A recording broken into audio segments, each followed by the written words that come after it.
J'ai quand même quelqu'un en équipe de France qui m'a dit « je vais te frapper comme une paix et vous rajoutez le reste » en plein championnat du monde, sans que le président du CFG intervienne et qui est à côté.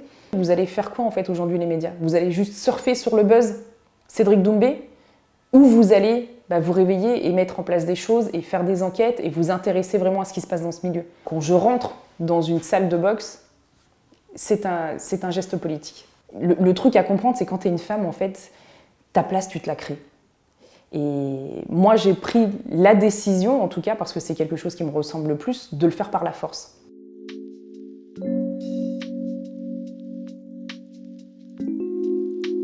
Je crois que ça apporte à tout le monde, qu'on soit un homme ou une femme. Après avoir donné les premiers cours à la Sorbonne, j'avais donné des questionnaires à des étudiants où je leur disais justement qu'est-ce que ça vous apporte le MMA. Et ce qu'ils disaient était quand même assez hallucinant dans le sens où c'était je me sens mieux dans ma peau,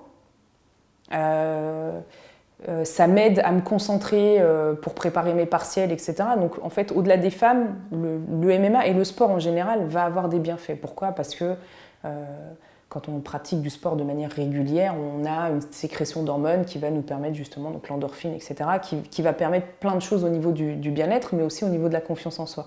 Réaliser qu'on est capable de faire des techniques qui sont complexes, d'aller au bout de j'ai telle technique, je veux l'appliquer en opposition et ça marche, c'est quelque chose qui va gonfler la confiance en soi et c'est quelque chose qui va améliorer l'estime de soi.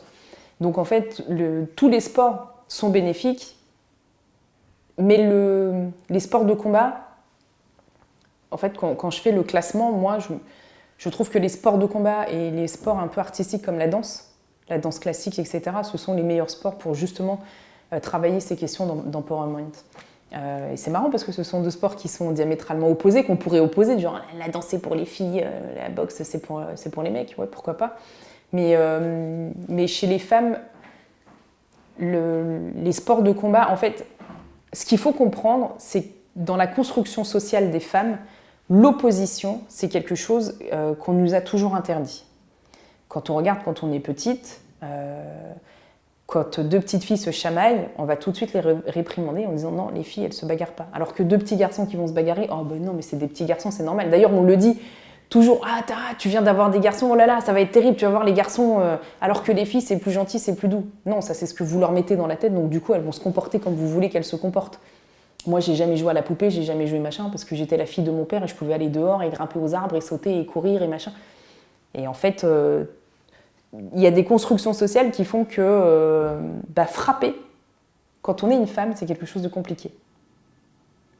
Il y a Lorraine Bastide qui en parlait lors d'un podcast, qui prend des cours avec moi et qui disait cette déconstruction qu'elle m'a fait de l'opposition, c'est quelque chose qui m'a aidée à me sentir mieux et à me sentir beaucoup plus puissante.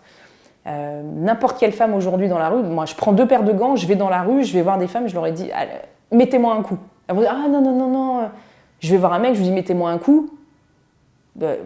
En imaginant que je suis un mec, il va le faire naturellement. Il se posera moins. C'est pas qu'il va le faire naturellement, mais il hésitera moins longtemps en disant bon ok c'est un jeu, je vais lui mettre un coup, pas de problème. Mais chez les femmes, ça renvoie à quelque chose de profond en fait, et ça renvoie à une construction sociale qui est assez complexe. C'est pour ça que je disais on peut pas enseigner aux femmes et aux hommes de la même manière. Il faut déconstruire déjà ce rapport à je frappe quelqu'un parce que elles, ce qu'elles ont tout de suite en tête, c'est pas bien. Mais ce qu'elles ont surtout tout de suite en tête, c'est mais si la personne répond, elle va me faire mal. Voilà. Et c'est pour ça qu'on ne peut pas rentrer dans l'activité avec des femmes directement par l'opposition. Et c'est pour ça qu'avec des femmes, il est plus important de travailler dans un premier temps sur l'organisation défensive plutôt que l'organisation offensive. Bon, il y a tout un tas de process comme ça que je pourrais... tout un tas de méthodes que moi j'ai élaborées sur le terrain que je pourrais vous donner. Donc chez les femmes, c'est... Ce sentiment d'empowerment, il va venir justement de toutes ces déconstructions sociales qu'on leur a mis dans la tête et avec lesquelles elles ont grandi en fait.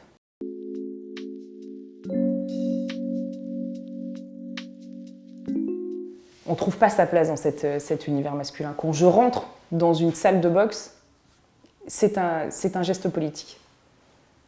Très clairement. Et encore plus quand je rentre dans une salle de boxe qui est en banlieue, ou qui est en cité, où on attend en fait en termes de clichés, de stéréotypes de genre, ce qu'on connaît tous.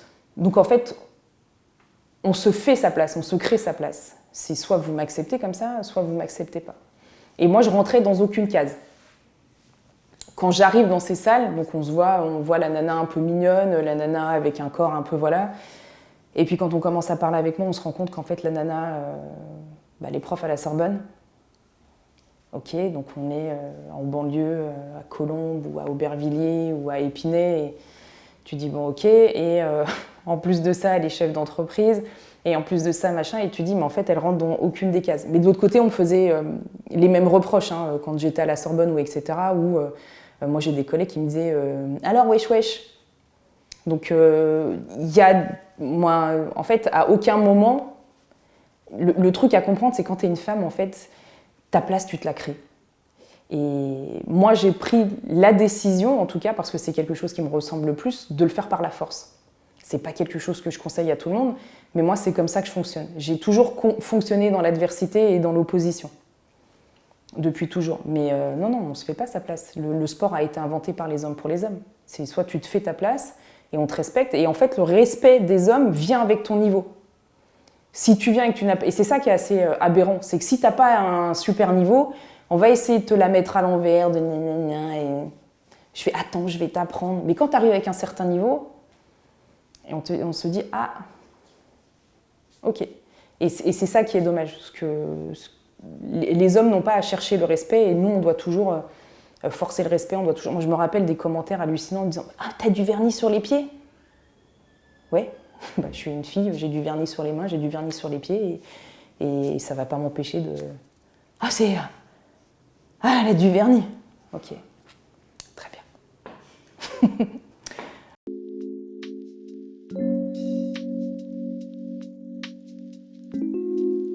Le fait qu'il y ait de plus en plus de sections féminines, ça montre une chose en fait. Ça montre que l'engouement aujourd'hui pour le MMA, n'en déplaise à beaucoup de gens, il dépasse les questions de genre. Ce ne sont pas que les hommes qui sont intéressés par le MMA, les femmes sont aussi intéressées par le MMA.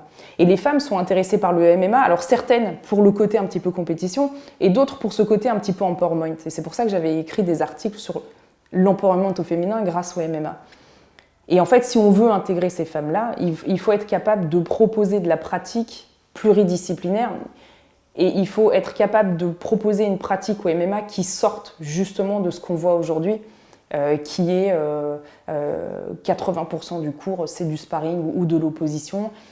Et on ne fait pas attention aux femmes qui sont là. Alors quand je dis on ne fait pas attention, je ne suis pas en train de dire elles sont fragiles, pauvres bêtes, etc. C'est qu'il y a des méthodes d'enseignement qui ne sont pas les mêmes. Moi, je suis enseignante. Quand j'ai en face de moi un groupe d'élèves, je sais qu'il y a différentes manières d'apprendre. Certains vont apprendre, ils vont avoir besoin de la démonstration parce qu'ils sont plus sur le visuel, d'autres vont être... Et il y a différentes manières d'entrer dans une activité. Je ne vais pas rentrer dans une activité quand j'enseigne à Mantes-la-Jolie. La même activité, quand je vais l'enseigner en Dordogne, je ne vais pas rentrer de la même manière dans l'activité.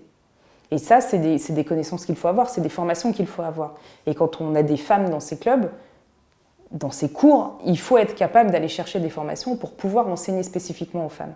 Et aujourd'hui, la vraie question que devraient se poser les personnes qui sont justement, qui ont ces statuts institutionnels aujourd'hui pour le MMA, c'est comment est-ce qu'on enseigne aux femmes ?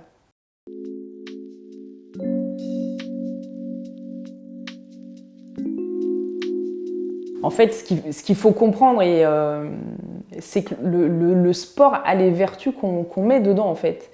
Et à partir du moment où derrière ces sports-là, vous avez des personnes qui ont de mauvaises valeurs et qui transmettent de mauvaises vertus, bah forcément, tout est biaisé.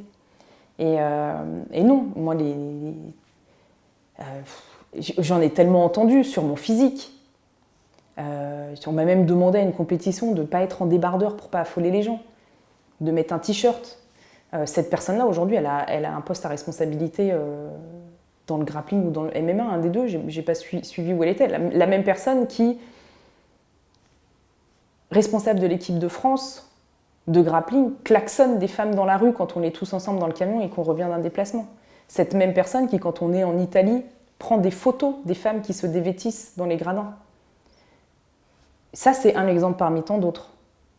Même si aujourd'hui, ce mec-là, il a la responsabilité, et notamment des jeunes, au sein de la Fédé de MMA et de grappling. Donc c'est quelqu'un qu'on voit régulièrement autour des grandes organisations. Donc non, c'est pas... Encore une fois, mettez les bonnes personnes qui vont transmettre les bonnes valeurs, et vous n'aurez pas ces problèmes-là. Moi, quand j'étais au Congo Smashing Club, personne ne se permettait de faire des remarques sur mon corps. Personne ne se permettait de faire des remarques sexistes sur moi ou de me traiter parce que la personne qui tenait le club, à l'IAG, c'était une personne qui avait ces valeurs-là et qui les transmettait aux mecs qui venaient sur le tatami. Et je dis aux mecs parce que j'étais la seule femme. Et c'est ça qui transmettait. Dans les autres clubs, c'est pas ce que transmettent les autres en fait. Donc si vous voulez savoir comment ça se passe sur un tatami dans un club, posez-vous dans un café avec un des dirigeants ou un des entraîneurs de club, écoutez-le parler, et là vous allez vous dire, bah forcément, s'il parle comme ça ici, quand il est là-bas, il va parler exactement de la même manière. Et moi, j'en avais marre d'entendre en permanence des réflexions sur mes cuisses, sur mes fesses, sur... C'est bon, je suis venue pour m'entraîner en fait. Ou des réflexions complètement... Ouais, tu peux y aller, Jane, c'est un bonhomme. Mais pourquoi la force, elle est uniquement masculine? C'est ça que tu es en train de me dire. Plus toutes les autres moqueries. Et moi, je parle de ce que moi j'ai vécu. Et j'en ai vécu plein. Hein. Moi, je me suis quand même fait... moi, j'ai quand même quelqu'un en équipe de France qui m'a dit « Je vais te frapper comme une paix et vous rajoutez le reste » en plein championnat du monde, sans que le président du CFG intervienne et qui est à côté. Ça, c'est ce que moi j'ai vécu. Moi, je parle de mon expérience. Mais mon expérience, en fait, elle reflète toutes les sphères de ce qui se passe dans le MMA parce que j'ai pratiqué aussi bien au début en tant que débutante que comme quelqu'un qui a monté dans les échelons et qui a connu le très haut niveau dans ce sport-là, parce que tous les combattants professionnels aujourd'hui, on se connaît tous. En tout cas, jusqu'à ce que j'arrête. Et en plus, de manière institutionnelle, parce que j'ai été en équipe de France de MMA et en équipe de France de grappling. Donc j'ai vu toutes ces sphères-là, j'ai vu les personnes qui étaient derrière. Et ce qui rend ce sport comme ça, et comme tous les sports, bah, c'est les personnes qui sont derrière en fait.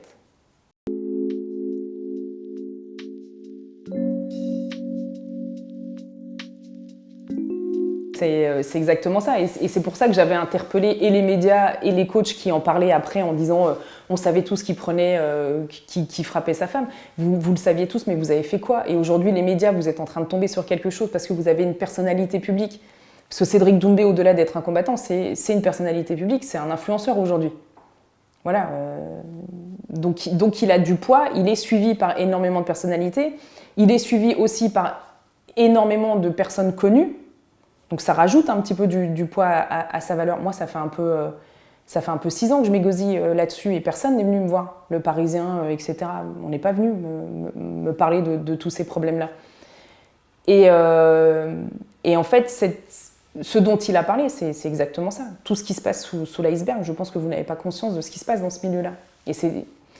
Et c'est pour ça que j'avais fait cette story en disant « Ok, vous allez faire quoi en fait aujourd'hui les médias? Vous allez juste surfer sur le buzz Cédric Doumbé, ou vous allez vous réveiller et mettre en place des choses et faire des enquêtes et vous intéresser vraiment à ce qui se passe dans ce milieu ?» La réponse, on l'a eue. Ça a fait le buzz. Et aujourd'hui, il se passe quoi? Aujourd'hui, il se passe plus rien, à part avoir remis en avant de la scène les traumatismes d'une femme qui a vécu des choses qui, je le pense, étaient très très dures à dépasser et à accepter, et je pense qu'elle a mis du temps à se reconstruire.